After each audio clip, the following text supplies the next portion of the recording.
अगर हम 2026 में नहीं जीते तो हमारा ये अस्तित्व खत्म हो जाएगा। नहीं होगा ना? हाँ, तो कैसे वो नहीं होगा? তো আমাদের সবাইকে একসাথে এক ছাতার নিচে এসে ভোট করতে হবে। সবাইকে এক ছাতার নিচে এসে ভোট করতে হবে।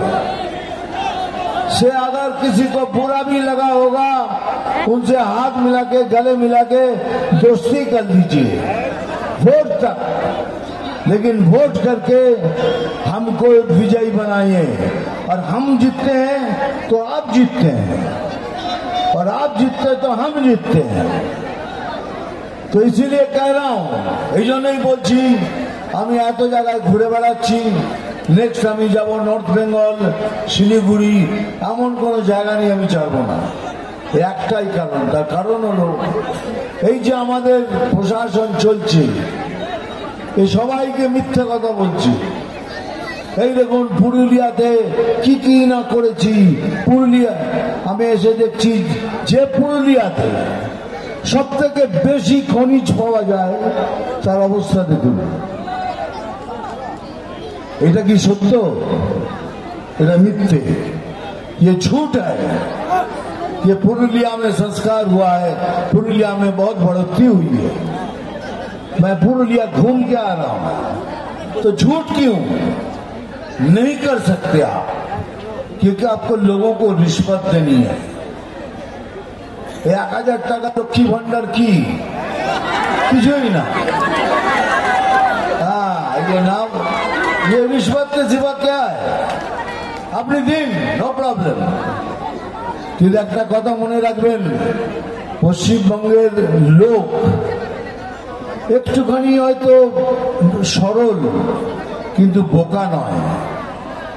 পশ্চিমবঙ্গের লোক সরল কিন্তু বোকা নয়।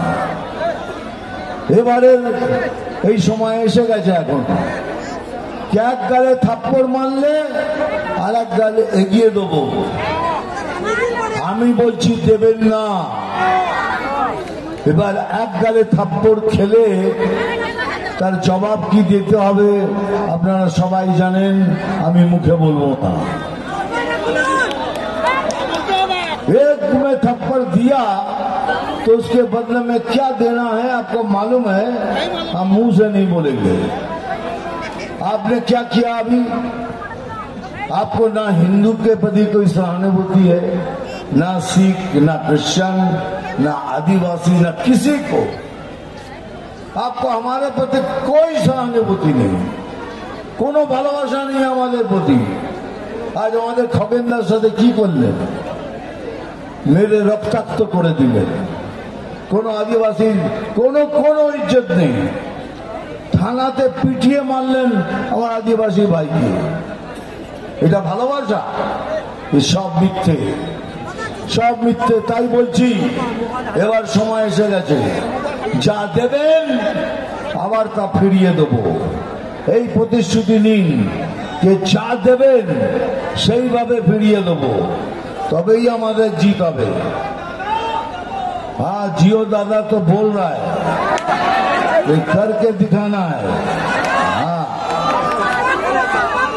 करके दिखाना है, मतलब दिखाना है। ধন্যবাদ রাহুল সিনহা মহাশয়কে ওনার মূল্যবান বক্তব্য রাখার জন্য। এরপর যার কথা শোনার জন্য আমরা দুপুর 8টা থেকে অপেক্ষা করছি, আমাদের আবেগ, আমাদের ভালোবাসা, চলচ্চিত্র জগতের মহানায়ক, মহাগুরু, আমাদের সকলের প্রিয় দাদা সম্মানীয় মিঠুন চক্রবর্তী মহাশয়কে ওনার মূল্যবান বক্তব্য রাখার জন্য অনুরোধ করছি।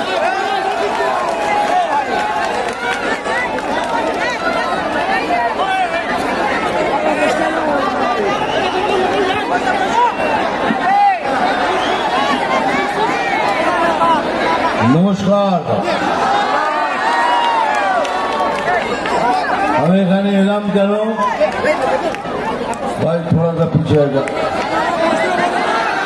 এখানে এলাম কেন তাকে যেন সবাই আমাকে দেখতে পায়, এখানে ওখানে, এখানে ওখানে সবাই। Thank you. এখানে উপস্থিত স্টেজে উপস্থিত আমার প্রিয় ভাই নেতা,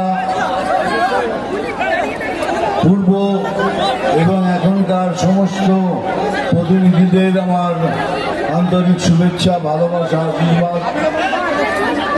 আর আমার সামনে থাকা বিজেপি সৈনিকদের প্রতি আমার আশীর্বাদ এবং ভালোবাসা।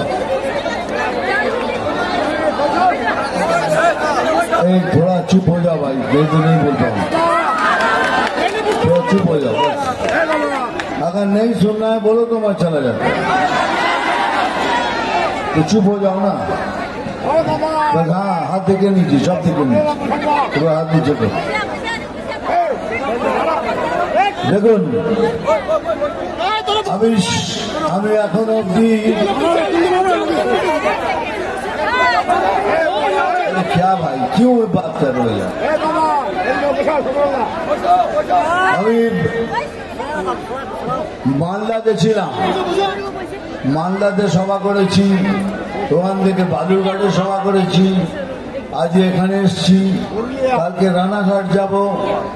প্রত্যেক জায়গায় যতগুলো আমার ডিস্ট্রিক্ট আছে সব জায়গায় যাব। তার কারণ কি, কেন যাচ্ছি, কেন আমি ঘুরে বেড়াচ্ছি, কেন আপনাদের সাথে দেখা করতে এসেছি? আমি তো নির্বহালে 5 স্টার হোটেলে বসে থাকতে পারি না। কারণ খালি একটাই, যে 2026-এর ইলেকশনে আমাদের জিততেই হবে, যেভাবেই হোক জিততে হবে। ডিএম, থানার বর্দি পড়া ওসি, আইসি, বিডিও,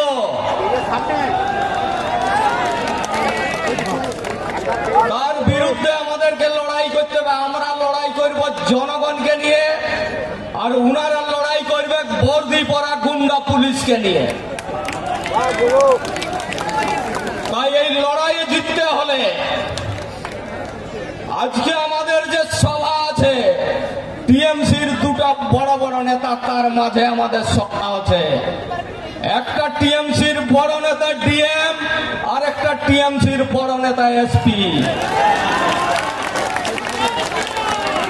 তো উনাদের কাছে আওয়াজটা তো পৌঁছানো চাই কি চাই না? তাহলে উনারা জন ঘুপটিয়ে বসে আছে নিজের অফিসে, সেই অফিস পর্যন্ত আওয়াজটা পৌঁছানো চায়। বলুন, দুহাত তুলে বলুন, ভারত মাতা কি, ভারত মাতা কি। মহান দেশের মহান নেতা নরেন্দ্র মোদী জিন্দাবাদ, মহান দেশের মহান নেতা নরেন্দ্র মোদী জিন্দাবাদ। আজকে আমাদের যে প্রতিবাদ সভা, এই প্রতিবাদ সভায় উপস্থিত আছেন আমার জেলার সকলের প্রিয় জেলা সভাপতি সম্মানীয় শঙ্কর মাহাতো মহাশয়।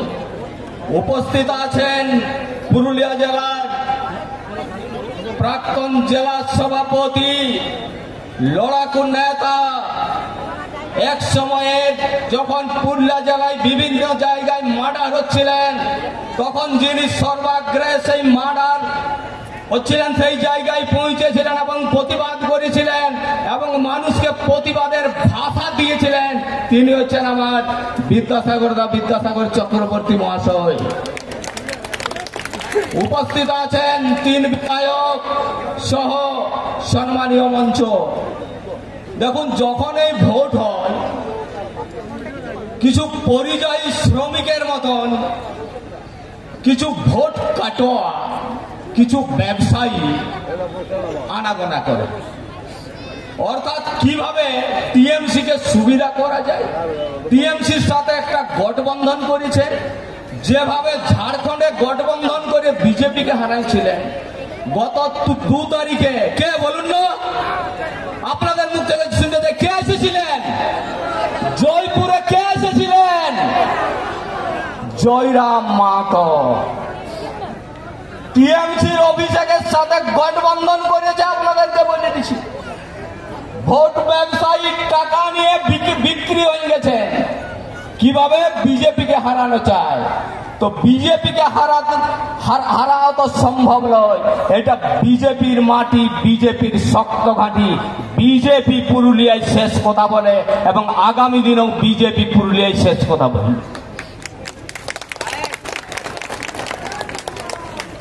দেখুন, আজকে আপনারা কি করবেন না করবেন, কাকে ভোট দিবেন, সেটা আপনাদের নিজস্ব ব্যক্তিগত ব্যাপার, কিন্তু কয়েকটা কথা আপনাদের সামনে আমি তুলে ধরতে চাই। আজকে কোন একটা জাতিকে, কোন একটা সমাজকে, একটা কোন সমাজ ব্যবস্থাকে যদি দাদা শেষ করে দিতে হয়, তাইলে গুলি বন্দুক বোমার দরকার হয় নাই। ওই জাতিটার, ওই সমাজ ব্যবস্থা থেকে আপনি শিক্ষা ব্যবস্থাটাকে তুলে দেন, দেখবেন দু একটা জেনারেশন বা দু একটা পিঢ়ির পরে অটোমেটিক ওই জাতিটা শেষ হয়ে গেছে। তাই আজকে টিএমসি সেইটাই করেছে। আমাদের গ্রামাঞ্চলে, আমাদের এই জঙ্গল মহলে যতগুলা সরকারি প্রাইমারি স্কুল আছে, হাই স্কুল আছে, আজকে দেখুন মাস্টার নাই, শিক্ষক নাই। শিক্ষকের অভাবে আমাদের ছেলেরা পড়াশোনা করতে পারছে না। আর টিএমসি নেতাদের ছেলেগুলো দেখুন সকলে ভালো ভালো ইংলিশ মিডিয়াম স্কুলে পড়ছে, প্রত্যেকটা টিএমসির নেতা। আর আমাদের ছাগিলাকে কি বলছে, প্রাইমারি স্কুলে যাও। আর প্রাইমারি স্কুল একটাও মাস্টার নাই, প্রাইমারি স্কুলটাকে ধীরে ধীরে তুলে দিচ্ছে। তাই আপনাদেরকে ভাবতে হবে আগামী দিনে কি করবো আর না করবো। আজকে একটা সরকার যখন 2011 সালে ক্ষমতায় আসে, ওনাদের নারা ছিল কি ছিল, মা মাটি মানুষ। কি দাদা বলেছিল না, মা মাটি আর মানুষ, তিনটা ওদের ছিল। যাত্রাপালার একটা স্লোগান, আগে একটা যাত্রাপালা ছিল মা মাটি মানুষের, আমাদের গায়ে গায়ে ঘুরত, মেদিনীপুরের লাইস্ত। তো আজকে মায়েরা ধর্ষিত পশ্চিমবঙ্গে প্রতিদিন খবরের কাগজে, সোশ্যাল মিডিয়া, নিউজে আপনারা দেখতে পাবেন। পশ্চিমবঙ্গের কোথাও না কোথাও, কোনো না কোনো গ্রামে মায়েরা ধর্ষিতা হচ্ছে। 8 থেকে 80 বছরের বৃদ্ধ মহিলাকেও টিএমসির নেতারা বাদ দিচ্ছে না। আর প্রত্যেকটা ধর্ষণ কাণ্ডে জড়িত আছে টিএমসির নেতারা। আর পুলিশ ওদেরকে অ্যারেস্ট না করে বাঁচাবার জন্য যত রকম ষড়যন্ত্র করা যায়, যত রকম কায়দা কানুন করা যায়, পুলিশ সেইটাই করছে। তাই আজকে মায়েরা সুরক্ষিত নয়। আজকে মাটি রক্তাক্ত। আজকে বলেছে মানুষ, আজকে আমরা মানুষ সুরক্ষিত নয়। টিএমসি সরকার যখন শপথ নিয়ে আসছিল, ওনারা কি বলেছিল, যে প্রত্যেকটা মানুষকে আমরা সুরক্ষিত দিব। আজকে কোন একটা অফিসে যান, চাই বিডিও অফিসে যান, পঞ্চায়েতে যান, থানায় যান, প্রত্যেক জায়গায় পয়সা ছাড়া দাদা কোনো কাজ হয় নাই। প্রত্যেক জায়গায় আপনারা যান, পয়সা চায়। তো আজকে মানুষের অবস্থা কোথায় ইরানার নিয়ে গেছেন, আপনাদেরকে একবার ভাবতে আপনাদেরকে আমি বলবো, আপনারা একবার ভাববেন যে আমরা কি করবো আর না করব। এই যে আমাদের এখন টমেটোর সিজন আসছে, তো টমেটোর সিজনে আমরা তো সবাই চাষি ঘরের লোক আছি। তো টমেটোর এই সিজনে দেখবেন কোন একটা কৃষক টমেটো বা বিলাতি, যাকে আমরা বলি লোকেল ভাষায়, হয়তো দাম বেশি পাইছে, একটা সেকেন্ড হ্যান্ড মোটর সাইকেল কিনেছে। সেই মোটর সাইকেলটা যখন কিনেছে, উনি যখন রাস্তায় উঠছে, দেখবেন পুলিশরা ঘুঘি নিয়ে বসে আছে আপনাকে ধরার জন্য। আপনারা যাবেন তো ফির যাবেন কোথায়? কোথায় পালাবেন? পালাবার কোনো উপায় নাই। পুলিশ প্রশাসন আজকে এই জায়গায় আমাদেরকে নিয়ে গেছে। তাই এই জায়গা থেকে পরিত্রাণের একমাত্র কেবল আর কেবল রাস্তা হচ্ছে ভারতীয় জনতা পার্টি। তাই ভারতীয় জনতা পার্টির হাতকে শক্তিশালী করুন। আগামী নির্বাচনে যদি বাঁচতে হয়, নিজেকে বাঁচতে হয়, পরের জেনারেশনকে যদি বাঁচাতে হয়, তো বিজেপির হাত শক্ত করুন। তা না হলে যে হিসাবে বাংলাদেশি রোহিঙ্গাদেরকে এইখানে টিএমসি নেতারা ঢুকাচ্ছে, টিএমসি সরকার নিয়ে আসছে, আগামী দিনের আপনারা গ্রামে থাকতে পারবেন না। আপনাদেরকে বলে দিচ্ছি, আপনারা কি করবেন না করবেন ভাবে দেখুন। আপনাদের গ্রাম থেকে ছাড়ে পালাবেন, কি করবেন এটা আপনাদের উপর ছাড়িয়ে দিলি আমি।